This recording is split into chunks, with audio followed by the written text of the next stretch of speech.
Hey everyone, how's it going? It's your boy Skilled Fawn, and today we're going to be doing an Elden Ring challenge run. Been a while since the last time, and so I'm excited to hop back into the game. Before we get into the challenge, let's talk about the rules. Starting off, I must defeat all bosses. Usually when I go through other Soulsborne games, I'll make it a habit to take down all bosses for the challenge run. Elden Ring is much more demanding for all bosses. I've never actually defeated all of them. With over 200 plus bosses in the main game and DLC, this will be an interesting run. Next, no spirit summons. While spirit summons are fun to use, this run we are not allowed to use them. This will make the game much more difficult to go through. Subsequently, I must beat the game in DLC. I cannot use armor. While rocking armor gives the player some defense and style points, in this run we are unable to use any. This ultimately means I will be way more vulnerable to enemies' attacks, resulting in more difficult challenge. Lastly, glitches and or exploits are allowed, so expect some cheeky ways to get around areas and take down bosses. I'm excited to share this run with everyone, as I really enjoy Elden Ring, and I'm excited with Night Rain around the corner. I played through Elden Ring completing various challenges, so check those out if you're interested. From no deaths to RO1+0, tools and consumables only, there are plenty of interesting challenges I've tackled. Make sure to smash the like button, comment, and subscribe to help support me and the channel, the bell icon to be notified when I post similar challenges. Now, let's get into the run. Starting the run, we find ourselves in the Chapel of Anticipation. Here we can find our first boss. The player is meant to lose this fight, and that's exactly what happened to me. We will have to return here later on. Talking with Melina, we are able to get Torrent. Now we are able to access the rest of the nearby areas with ease. First order of business is to collect the various medallion pieces to enter Altus. This is something I typically do in challenge runs, though in this run it proved to be quite useless, which will be evident later on. Subsequently, I went around Limgrave and Caelid collecting useful items for the early game. From the mixed flask components to various talismans, each was going to aid my journey in defeating all bosses. I eventually decided on what weapon I want to use for the early game areas. That was the Uchi Katana. This is an awesome weapon. From the bleed procs to the Ash of War, it just absolutely shreds. While this is a decent weapon early game, there are far better options later on. Because we had already grabbed the medallion piece in Caelid, we were able to easily warp back to fight Grail, the Mother of Dragons. This is a slow and tedious task, but will result in a plethora of runes, which is extremely helpful in the early game. It also helped that I acquired a gold fouled foot to increase the runes dropped. As we are fighting Margit and Godric, I want to talk about the run and how I plan to present the challenge. From Limgrave, Weeping Peninsula, and Caelid, Scadu Altus, Rao Ruins, and beyond, there are so many areas to cover. I'll list out on screen now each area, followed by their respective bosses. That's a lot,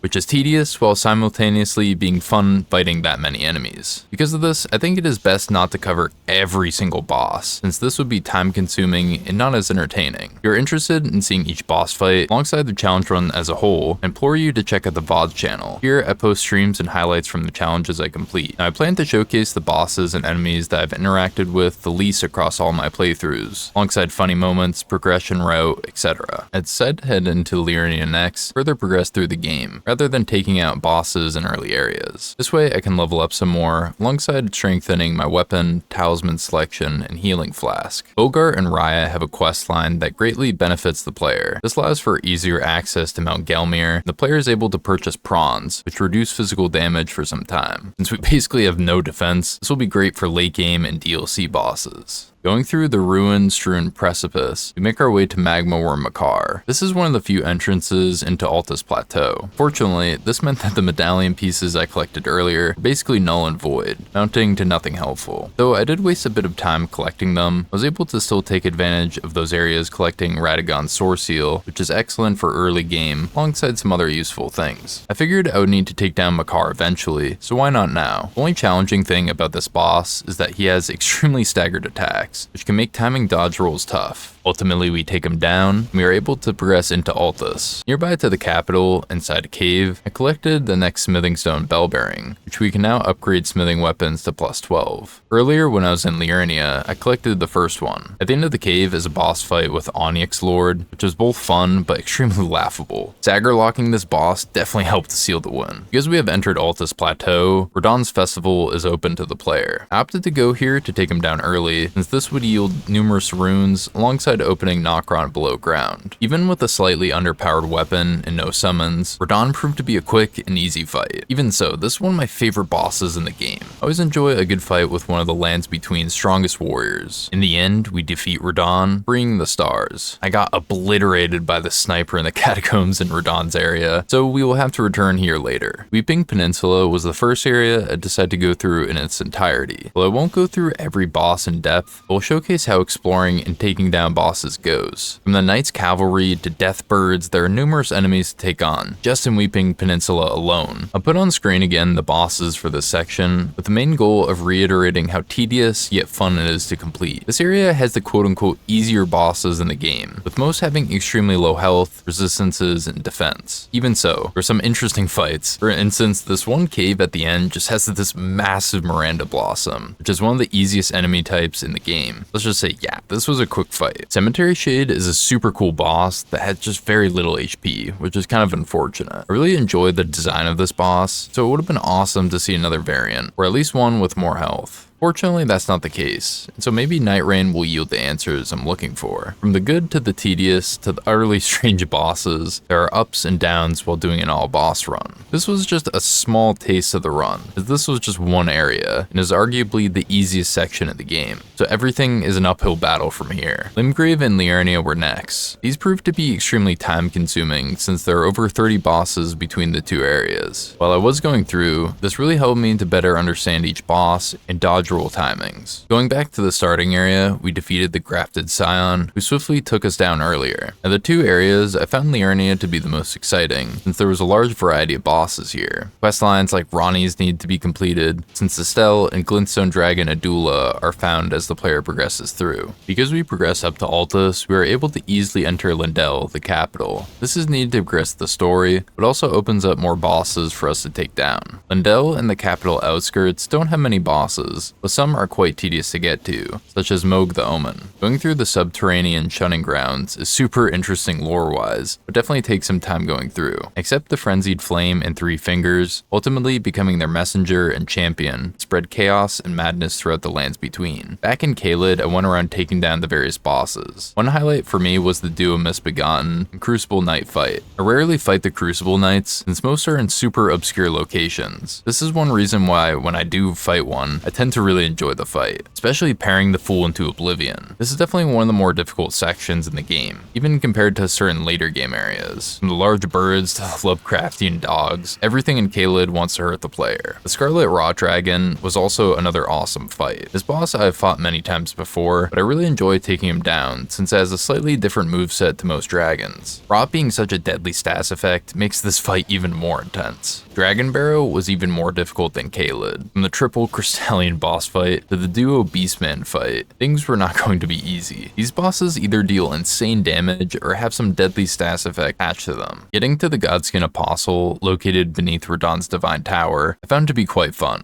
When Elden Ring first came out, I remember tackling this boss with one of my friends, but since then never came back to this specific one. If I did fight the Apostle, it was at the Windmill or in Farum Azula. I just never really had a reason to travel all the way down here. This is definitely one aspect to the all boss run that I really enjoyed, whether it was revisiting old areas I hadn't been to in a while or discovering sections I'd never been to. This challenge was a blast to go through. By this point in the game, we have a surplus of weapons to use. Similarly to the previous talking point, I found myself having a ton of fun using old and new weapons throughout the run, especially once we get to the DLC. That won't be for a bit. After going through Mount Galmir, we make our way through the Forbidden Lands. There are only a couple of bosses here, and so we were able to quickly progress to the next zone. Before heading back to Altus Plateau to take care of its bosses, I progressed through Mountaintops of the Giants to acquire the third Smithing Stone Bell Bearing. Now we can have slightly better damage. There were over 15 plus bosses here, so it took some time going through the caves, catacombs, and buildings. Wormface is a boss here, and I really enjoy these dudes. Deathblight is unfortunately such a rare status effect, where many enemies don't inflict it, and only NPC/human enemies can be inflicted. Because of this, Deathblight has very little uses, both for and against the player. I really hope in Night Rain they expand on Deathblight and and Madness, since these were the two stats effects I've been hoping would get some more spotlight. Madness got a bit in the DLC with Midra, but then Deathblight was left in the dust. I posted a challenge run series where I used every stats effect. In each video, I went through defeating every Remembrance boss, seeing how the stats effect fared. Deathblight was the most useless out of the roster. Madness, even though it is similar to Deathblight, far outshined it. The Frenzied Flame incants deal insane damage and poise damage if your character is optimized. In the Deathblight run, I had maybe 3 procs over the course of the entire run. Most bosses are immune, as mentioned earlier, but even enemies you would think, such as Leda and her allies, can't be, which is backwards as hell. Regardless, the main purpose of this rant is damn, I wish there was more Deathblight, whether it was bosses, enemies, or lore. Some other notable things was in Sainted Hero's Grave. I found myself remembering how much I enjoyed but disliked these light puzzles. Basically, the player needs to get certain enemies that are shadowed to bask in the light, allowing them to be damaged. Oh, Lanasax. I remember how difficult I thought you were when the game first came out. Then once I fought Senesax in the DLC, it made me realize how tame this fight is in comparison. Ultimately, we conquer another area, defeating all the bosses. So let's move on. Deathray Bird. Oh gosh damn, are these things difficult? This one in particular has insane health and damage. Even with wholly damaging weapons, this fight was brutal. It took more than a few times to get through this fight. This is one of the main reasons I typically run past this boss. One nearby cave I don't think I've gone through since the game's release, since I completely forgot the end boss. It's basically the snail that summons both versions of the Godskins, which can be quite tough. Thankfully, we were able to quickly take down this boss. All I gotta say is screw you, Fire Giant. Further in Mountaintops of the Giants, I came across another hero's grave. This time with another light puzzle, the player has to guide these specific enemies in the rays. This one was much more challenging, and I found it to be a lot of fun. As I was going through the game, specifically the catacombs, I collected the various death roots that dropped from certain bosses. Beating them to Gronk, aka Malekith, will reward the player with good loot and will change the dialogue in Malekith's fight. Because we defeated Morgott and Fire Giant, alongside acquiring the Frenzied Flame from the Three Fingers, we do not need Melina to burn the Erd Tree. This results in us being teleported to Fair Missoula, next location on our list. There are only 3 bosses in this area, such as Godskin Duo, Malekith the Black Blade, and Dragon Lord Placidusax. With there only being a few bosses, this is actually quite helpful, since there are a plethora of enemies I'd rather not deal with more than once, aka those damn birds. As this is going on, I'd like to take a minute to reflect on the run, alongside something else. This run has been extremely awesome, taking down enemies, exploring areas, and further developing my combat skills. Even though I have completed over 25 plus challenge runs on this game alone, there are still numerous things for me to learn. This is one reason I really enjoy Elden Ring, because there's almost always something new to learn, or a new tech to exploit. With most of these mid to late game bosses, having no armor and using no spirit summons is quite the hindrance. I do prefer to fast roll. Having armor greatly benefits in resisting various ailments and physical damage. Spirit summons are great for having the boss switch aggro mid-fight. With no summons, the boss and I are locked in a 1v1 fight. Certain bosses I've never fought, such as the ones that are in super obscure and hard to reach areas, it's been really awesome to go through and take them down. Now you will notice, or might have already noticed, a few things. This is an older patch, actually significantly older. I ended up starting this challenge on July 21st, 2024, or shortly after the DLC was released, but never got around to writing a script, recording audio, editing, etc. Found this challenge to be extremely tough to write a script for, since there are numerous things that I could talk about, but don't want to make an overburdened video. With Night Rain around the corner, I figured this would be a perfect time to showcase this, alongside building up hype for myself and you the viewer. So with that in mind, Promise Consort Radon, alongside some other things, will be pre-patch. Let me know down below. Do you enjoy videos like this? Should I attempt this run again but RO1? I'm interested to hear your thoughts in the comments below. Sooner or later, we take down the Fair Missoula bosses, releasing Destined Death into the Lands Between. The Lands Between plunge into the endless void of death. The capital gets transformed to ash. These bosses I've covered numerous times, so I'll not take a super long time talking about them. Godfrey, as always, is one of my favorite bosses. Back in the day, I ended up enjoying the fight so much that I beat him RO1 without getting hit. I'll link this up above and below in the description for those interested. Radagon and Elden Beast, I unfortunately and fortunately have fought them so many times that their moveset will be forever ingrained in my DNA. From the brutal RO1 plus 0 run to tools only, there were plenty of times that reinforced muscle memory and skill. Out of the two, I definitely enjoy Elden Beast's fight, especially now that the player is able to summon Torrent. Ultimately, we become the Lord of Frenzied Flame, releasing chaos and madness into the Lands Between. Subsequently, I entered into consecrated snowfields. This area is useful as this leads to two other sections such as Mogwin Palace and the Halig Tree. From Moog, Lord of Blood, to Melania, Blade of Mikula, there were plenty of bosses for us to take down. Both of these bosses, I felt the good and the bad. Frenzied Flame perfume bottles only was absurd. Moog fight was at least 25 to 30 minutes. I was dealing such low damage because of his high fire resistance. Melania was extremely fun yet tedious in my tools only run, alongside RL1+0.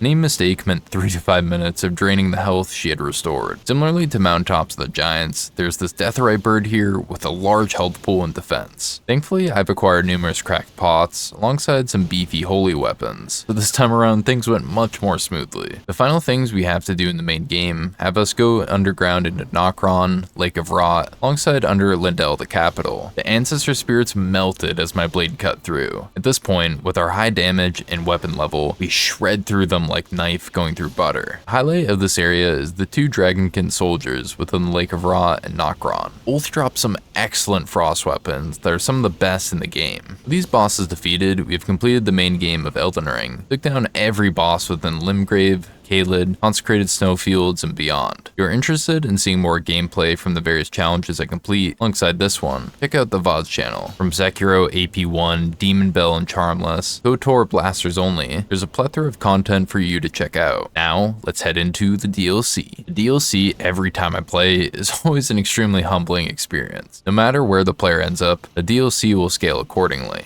Back in July of 2024, with Shadow of the Erd Tree being freshly released, I was extremely hyped to take down bosses I missed in my first few playthroughs. The dragons in the DLC were menacing as hell and absolutely destroyed me. I was so used to the timings of the main game dragons that the quick and enhanced moveset of these guys wrecked me. Midra is one of my favorite bosses in this game, possibly the Soul series as a whole. Since Frenzied Flame, Madness, and the Three Fingers were introduced, I've been really fascinated by the lore. I was curious to see where they would take it in the DLC, and on this front they did not disappoint. From the amazing soundtrack to an intense and fun fight, there was so much to enjoy. Once again, I really hope Night Rain has some Frenzied Flame enemies and bosses. Chief Bloodfiend in the area before him was exhilarating to go through. I really enjoyed the setting with them praying with an offering of blood. This guy absolutely shreds, so I had to constantly be on my toes, making sure to not get flattened like a pancake. The Shadowkeep and its bosses I've covered plenty of times, but every time I see that phase 2 transition of Mesmer's cutscene, ooh, is that shit sick as hell. Those serpents swirling behind his eye sockets are both cool yet disturbing.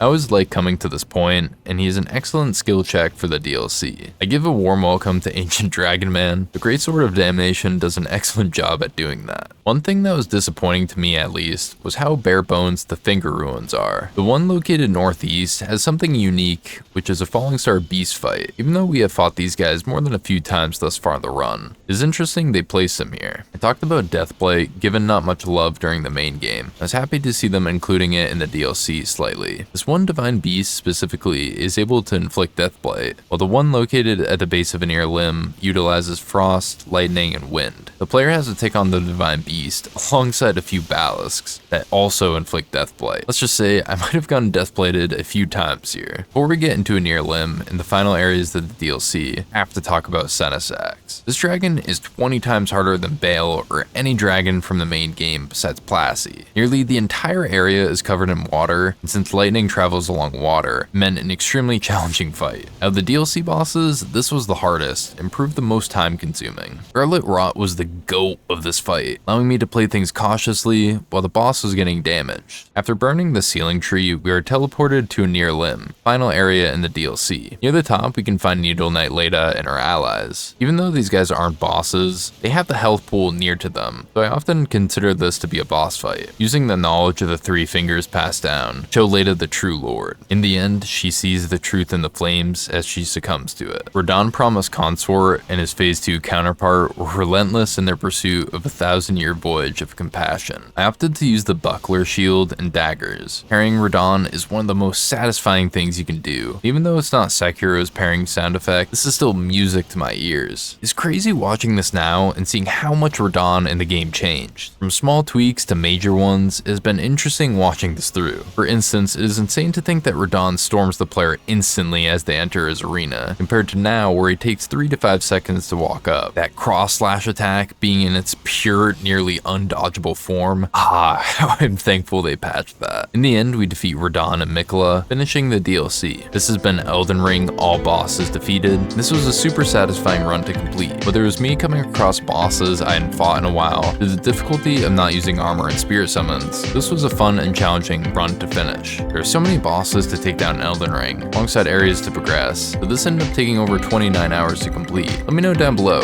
should I complete this run again, but rune level 1? I'm interested to hear your feedback. Last thing I'll talk about is Night Rain and my plan for its release. I'll be streaming midnight on its release, alongside streaming the rest of the weekend. If you're interested in watching and supporting me, I'd greatly appreciate it. I don't often do live commentary, but this time I plan to do it to get my honest and genuine reaction to the game. I'm going into Night Rain free from most online spoilers, besides, the gameplay trailers. Thank you for watching the video. Make sure to hit the like button, comment, and subscribe if you haven't yet. This greatly helps to support me and the channel, alongside pushing the video to others who may be interested. Try to do something kind for someone today, whether it's a small or large gesture. This is your boy Skilled Fawn, and I'm out.